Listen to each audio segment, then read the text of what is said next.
Hi, I'm Chris. Today I'm going to show you how to repurpose your favorite band tee or concert tee. Since they're expensive, you've had it for a while, it's your favorite one, but it's starting to show its age, it's showing its wear, maybe it doesn't fit you anymore, but you don't want to get rid of it because of the memories that you have with it.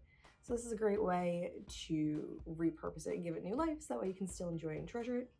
And if you have a bunch of band tees like I do, it's a great way to make like a really cool gallery wall of like all of your favorite memories and concerts. So I'm going to show you how to make these. They're super easy and you can go as decorative or as simple as you want. It's really up to you. It's kind of a choose your own adventure level of like, how intense do you want to be? So follow along.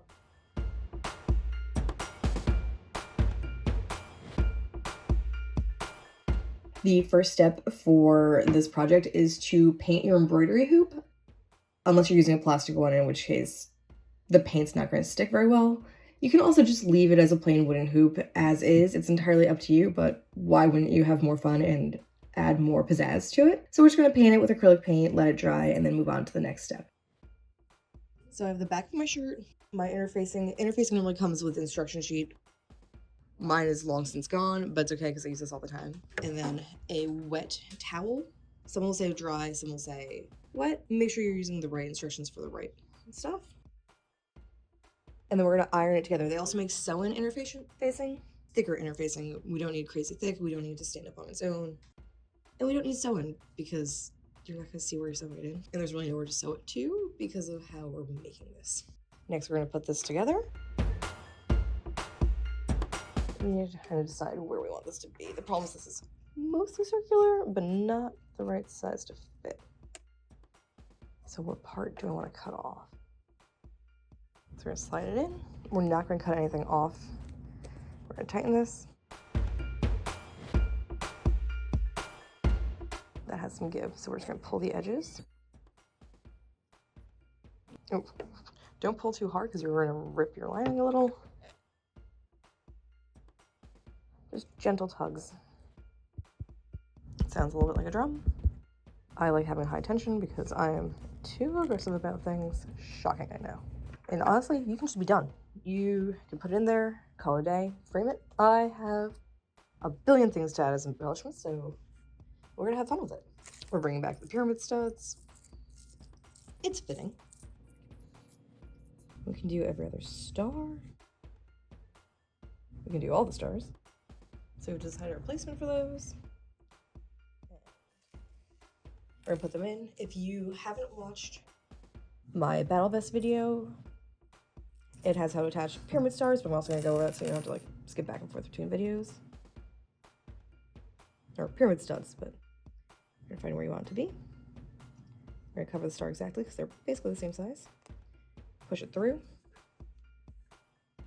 Flip it over. And then these teeny tiny spikes.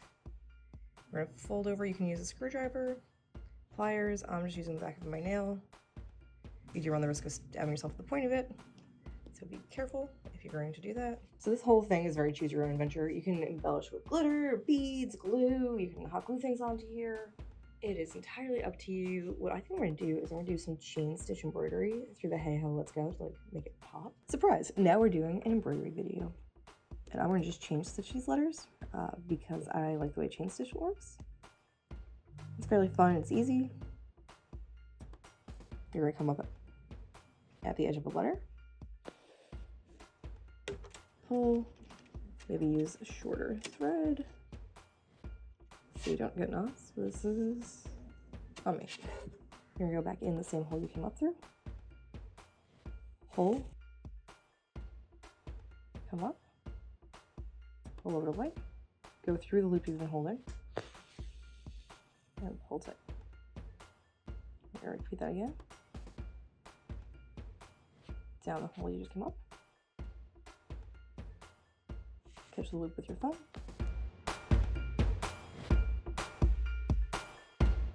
And I'm gonna end this here so I can change directions.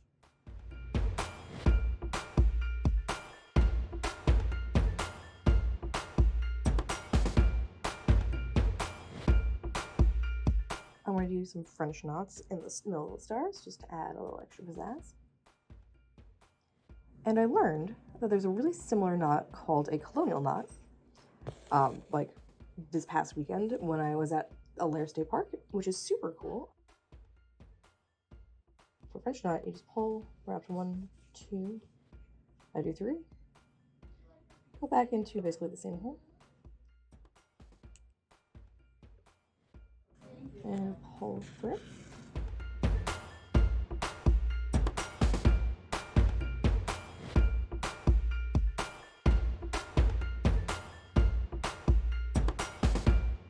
𝐿𝑎ire State Park is super cool. I absolutely love going there. And if you have an Ocean County Library card, you can use our museum pass program and go there for free, which is absolutely fantastic. I believe it's 2 adults and 4 children, if I'm remembering correctly.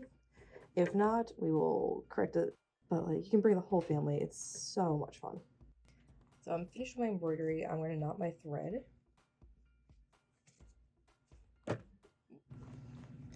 And we're going to catch just the interfacing. So we're good. We don't see on the front.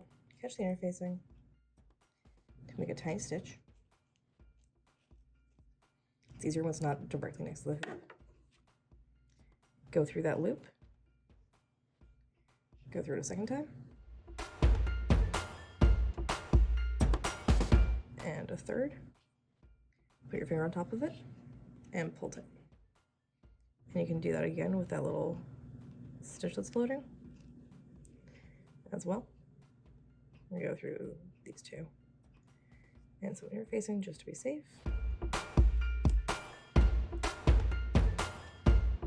And repeat. There are several different ways to finish this, so I'm going to walk you through 2 of them, mostly because one leads right into the other one. We're going to cut off, leaving about 1 inch of fabric around the edges.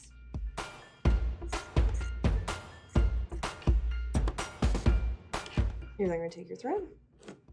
I'm going to start up here, so we know where I started. From the outside, just big running stitches all the way around. And we're catching both layers. There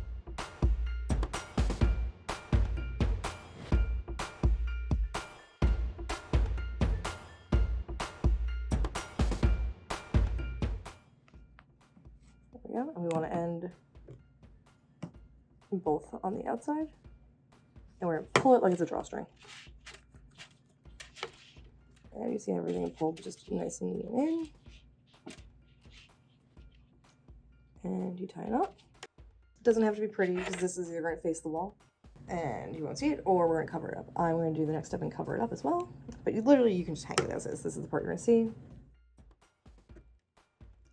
To fully finish your backing, you're going to take your hoop, put it on cardboard. You can use an old cereal box. It's whatever you have available. You're not going to be able to see it. You're just going to outline it. It doesn't have to be perfect. And then you're going to cut smaller than the circle that you just made because you don't want to be able to see it. If you don't forget about this step, you can also do this using the inner ring before you sew it all together. And it's a little bit easier. And it actually comes out the correct size. And now we're going to do the incredibly complicated ring of hot glue. You want to keep it towards the edge, that way it's in contact with the other ring, but you don't want it so far that it like gets on the outside. We're going to place it. And you are all set. Support public libraries. Like, share, and subscribe for more great videos.